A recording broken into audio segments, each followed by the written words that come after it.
Hello YouTubers, RogueMonkeyJr here, and in today's video we're going to talk about what we can expect in the December 4th update for the first chapter of the Tides of War live service for Battlefield 5. There will be a link down below to the full Reddit thread if you want to go read through the entire thing yourself. I'll be going through what I feel are the most important topics within the Reddit thread. So first and foremost, top TTK and TDD facts you should know. So I made a video the other day talking about time to kill and time to death. If you haven't seen it, I'll leave a link in the description down below, as well as a card in the top right hand corner. So the upcoming Battlefield 5 Tides of War Chapter 1 Overture update will not have any changes that impact the current TTK. However, there will be balance tweaks to weapons. See breakdown below. That's great. I personally didn't want a TTK change, only a little bit of weapon balancing here and there. Time to kill and time to death are very closely linked. We're seeing players die too often, too quickly, and get frustrated because of this, which is happening a lot with certain weapons, and more often than not, this is due to super bullets. So we're looking at how we can improve the experience for new players and veterans alike. This may lead to a perceived slower time to kill, when in reality, it'll just be the proper perceived time of death. We're investigating all elements that play into time of death, from netcode to damage feedback, other components that influence TTD perceptions. We want to achieve gunplay balance where the experience is healthy, where latency is in a good place in order to improve consistency experience across all platforms, including PC and console. We want to propose any TTK model changes to you, the community, and involve you in testing experimental changes with the goal of improving experience and create deeper gameplay potential. So our vision with time to kill and time to death, as cited by Florian Lebihan, which is also known as Drunks on Twitter. So the time to death experience is one of our high priorities right now, and there are a lot of important complex pieces that are being investigated to identify any issues in that area, including netcode. And skipping through a little bit of this citation here, as part of Battlefield 5's live service, we want to involve you in experimenting some changes that we believe could improve the overall experience and create a deeper gameplay. The first experiment we want to run is a time to kill change that we will be closely measuring soon.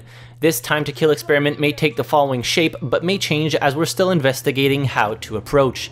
It may be proposed to players in-game by rolling out the new TTK changes globally to all players connecting to any server, while adding a new playlist accessible through the server browser where players can play the old, or as it is, current time to kill to compare the two experiences. I think this would be the way to go, as opposed to just changing the time to kill all around and not giving players the ability to choose and compare the two time to kill experiences to see which one they like the best. Now moving on to some updates to mechanics. So revive mechanics. With the update, we are providing improvements that will make the revive experience better on both ends. We identified a few delays that prevented players to get full control after the animation was completed. This is now resolved and will virtually make the revive experience faster. Medic class balance, this is something that I find was very, very important to do as soon as possible. So increased muzzle velocity and reduced bullet drag to allow more consistent combat range.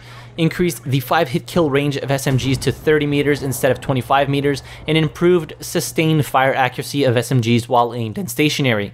Moving on to weapon balancing and changes. Now there is a laundry list of changes here. I'm not going to go through them. You can always go and check out the Reddit thread. I think it will make the video a little bit too long and boring. Specializations increase the effect of the slings and swivels specialization. Switching to your primary weapon is now an additional 50 milliseconds faster, and you can shoot 16 milliseconds earlier after sprinting for bolt action rifles, assault rifles, SLRs, and semi-auto rifles. Change the specialization for the KE7, and they rearranged the skill tree. They also increased the muzzle velocity for a lot of the SMGs.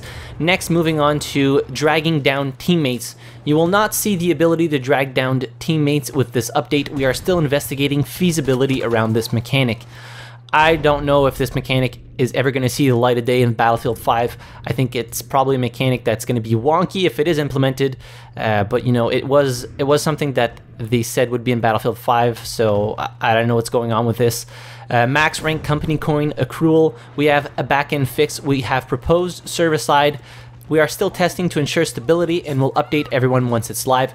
We are also working on a way to retroactively award company coin for hours played at max rank, and hope to have an update for you soon that we can share. So that's great for a lot of people that reached the max rank at a very early stage and weren't able to get sufficient company coin to actually upgrade their weapons or buy cosmetics.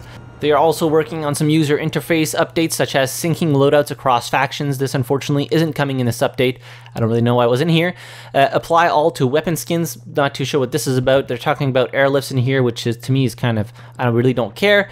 Endless EOR or end of round. So resolved. This was fixed with the recent server update. If you're still experiencing issues, please let us know so we can refine. So the end of round. I've never had that happen, but apparently sometimes it was just an endless loop and you couldn't get out of it. So that was super annoying. Also, some spectator mode improvements, 2 new features, look at player free camera option and smooth rotation. And so that's pretty much all the information they dropped on Reddit. I'm sad to see that there's not more bug fixes in here. Maybe they're going to put them in the full patch notes, or they just don't want to discuss them right away.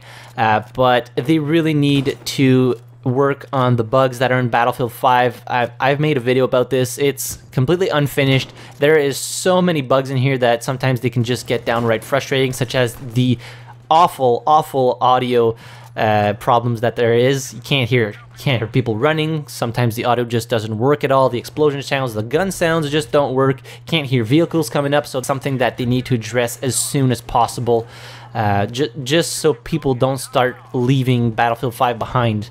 So let me know your thoughts in the comments down below if you were waiting for some of these changes. If you're also disappointed that there aren't more talks about bug fixes in here.